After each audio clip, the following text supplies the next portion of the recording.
Surgery కంటే hospital bill అంటేనే భయం. అదే మధ్య తరగతికి అందుబాటు ధరలో వైద్యం. Medistar hospitals.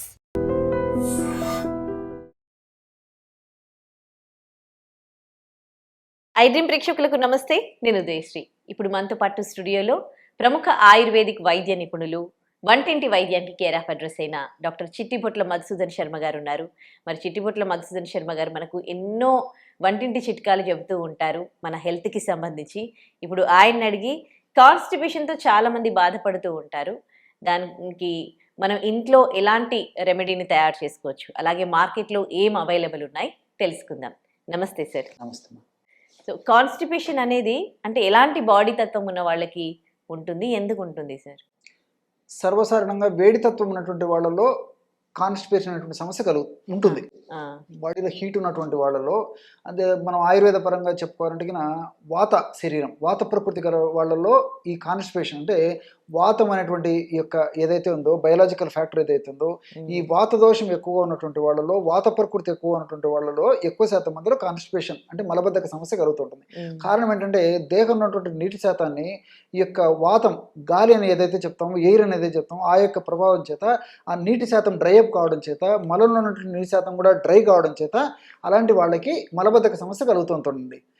దీనికి తోడు మరి ప్రకృతి పరంగా అయితే పర్లేదు, కానీ మరి ప్రకృతి పరంగా కాకుండా కూడా కొంతమందికి ఏంటంటే వాళ్ళు పాటించేటువంటి విధి విధానాలు సరిగ్గా లేకపోవడం చేత మలబద్ధక సమస్య కలుగుతుంటుంది.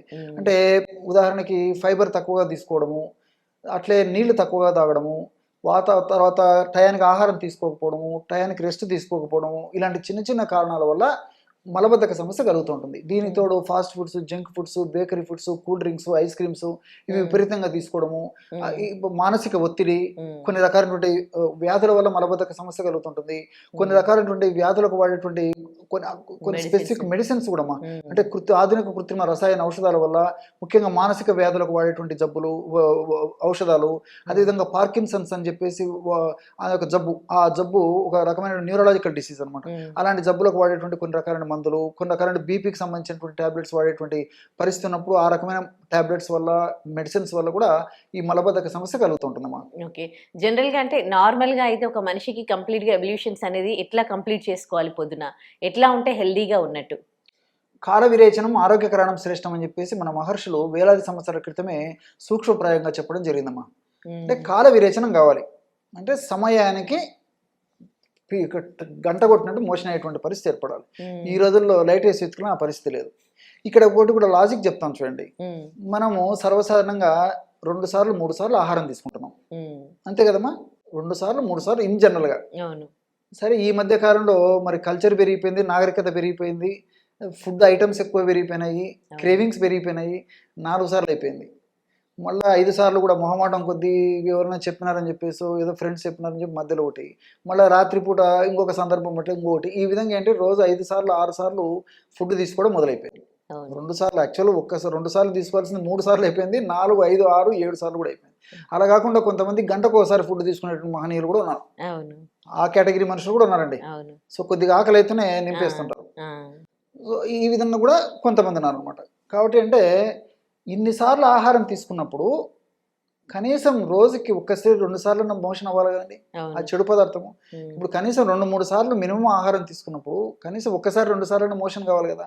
మరి ఎంతమందికి అవుతుందో ఆలోచన చేయండి.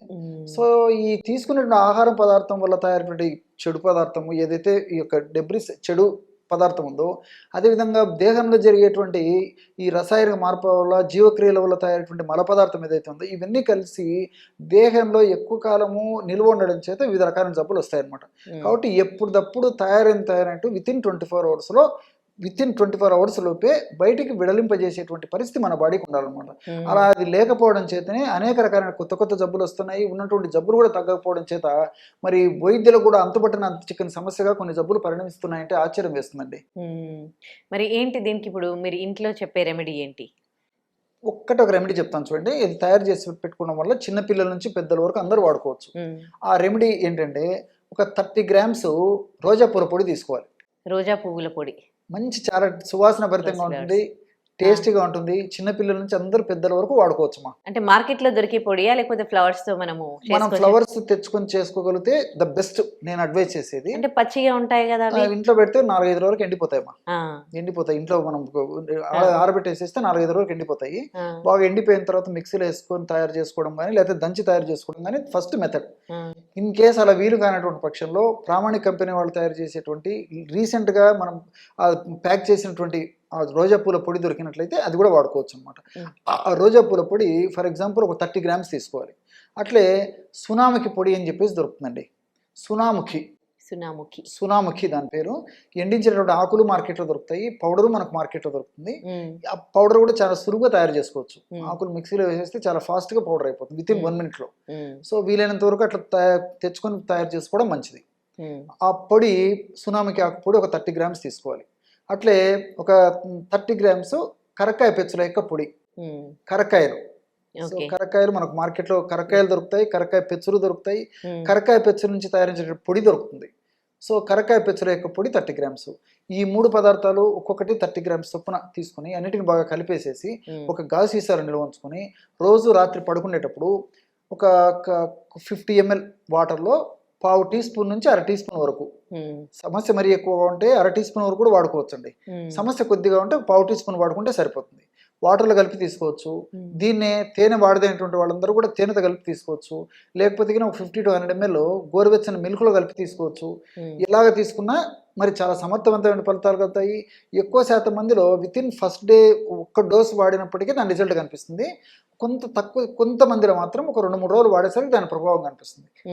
సో ఉదయమే ఈ పేగుల చలనంతో మనకు మెలకు వచ్చేస్తుంది, అంటే సెన్సేషన్తోనే మనకు మెలకు వస్తుంది.